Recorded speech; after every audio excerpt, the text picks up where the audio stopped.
ভিক্ষুকের মতো চেহারা বানাও। ডাইরেক্ট টাকা চাওয়া যাবে না, আগে কিছু বলতে হয়। একটু খেয়াল করেন, আপনি জীবনে যাদেরকে দান করেছেন, ভিক্ষা দিয়েছেন, কেন দিয়েছেন? আমি আপনাকে বলছি, আপনারা শুধু মিলাই দেখেন। কেউ একজন আসলো, আসার পরে সে কখনোই কিন্তু প্রথমে টাকা চাই নাই। প্রথমে কি বলেছে? স্যার, ভাই, আমার সন্তান 2টা আছে, কিছু খাই নাই, আমাকে কিছু দেন। আগে ঘটনা বলেছে, তারপরে টাকা চেয়েছে। ওর বলাটা, ওর চেহারাটা আপনার মনে যতটুকু আঘাত করেছে, ঠিক আপনার পকেট থেকে ততটুকু বের হয়েছে। একটু খেয়াল করবেন, বলাটা যতটুকু আঘাত করবে, বলাটা যতটুকু পছন্দ হবে, আপনি কিন্তু ততটুকুই দিবেন। যে কান্না করে বলবে, দর ভাই কান্না করিস না, স্যার আপনার পকেটে তো টাকা নাই, কয় আমার আজকে নাই, কালকে আসবে, তুই আগে নিজের পেটটা সামলা, নিজের বাচ্চারা খাওয়া। আল্লাহ চাই এটা। আল্লাহ পাক বলে আমার বান্দা আমার কাছে চাক। এখন আমরা চাই কিভাবে জানেন? চাওয়ার জন্য মাধ্যম হচ্ছে আমাদের দরখাস্ত হচ্ছে দোয়া, ঠিক আছে না? এখন আমরা আল্লাহর কাছে চাইতেছি কেমনে দেখেন, আল্লাহুম্মা আমিন।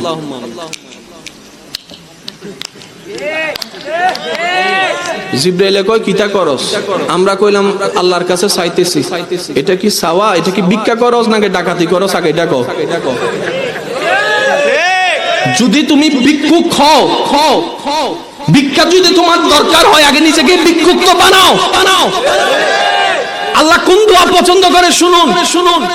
রব্বে করিম, আমার মতো পাপীকে যে আজকে তুমি হাত তোলার তৌফিক দিয়েছো, এটাও তোমার দয়া। আমার মতো জালিম, আমার মতো পাপী হয়তো আমার জানা মতে এই দুনিয়ায় নাই, কিন্তু এখনো তোমার দয়া আছে বলে আমার নিঃশ্বাস চলছে, আমার খাবার দাবার চলছে, আমার শক্তি চলছে। মওলা, তোমার দয়া, তোমার দয়া, তোমার দয়া, তোমার দয়া। কার প্রশংসা করলেন? নিজেকে কি বানালেন? নিজেকে কি বানালেন? সেজন্য তো বলা হয় ছোটর জায়গা যেখানে সেখানে বড়র জায়গা কোথাও। সেজন্যই বলা হয় অহংকার পতনের মূল। আল্লাহ, আমি ছোট্ট মানুষ, তোমার ভিক্ষায় চলি। আচ্ছা, এই বলাটা আল্লাহ কি হবে? বলেন না। পছন্দ হলে আপনার দিকে আল্লাহর রহমতের মনোযোগ আসবে। এবার আল্লাহ পাক বলবে, হ্যাঁ কিরে এমন করে কি বলস, কি কিছু লাগবে? আল্লাহ, কিচ্ছু লাগবে না, তুমি তো জানো। আমরা ভুলটা করি কোথায় দেখেন? আমরা ডাইরেক্ট লিস্টই বলে ফেলি, আল্লাহ এটা দাও, সেটা দাও, ওইটা দাও, ওইটা দাও, ওইটা দাও, ওইটারও বাড়ির মাইয়াটার একটু কথা কয় না কা নির্দিষ্ট করে দিই। এখন বেজালটা লাগছে কোথায় দেখেন? সবাইকে দিয়ে চাকরি হয়। আমি আপনাদের সবার মুখ থেকে আওয়াজ শুনতে চাই, সবাইকে দিয়ে চাকরি হয়, সবাইকে দিয়ে ব্যবসা হয়, সবাইকে দিয়ে বিদেশ হয়। এখন আল্লাহ আপনার তকদিরে লিখে রেখেছেন ব্যবসায় আপনার উন্নতি হবে, কিন্তু আপনি মনের মধ্যে বসায় রাখছেন আমি চাকরি করব। এখন দোয়া করেন, আল্লাহ চাকরি দাও, চাকরি দাও, চাকরি দাও, চাকরি দাও। আল্লাহ কয় তোর লাইন রাখছে আমি ব্যবসায়, তুই চাকরির দিকে দৌড়াস কা। এখন বেজালটা কে লাগাইছে? আমরা বেজালটা কে লাগাইছে?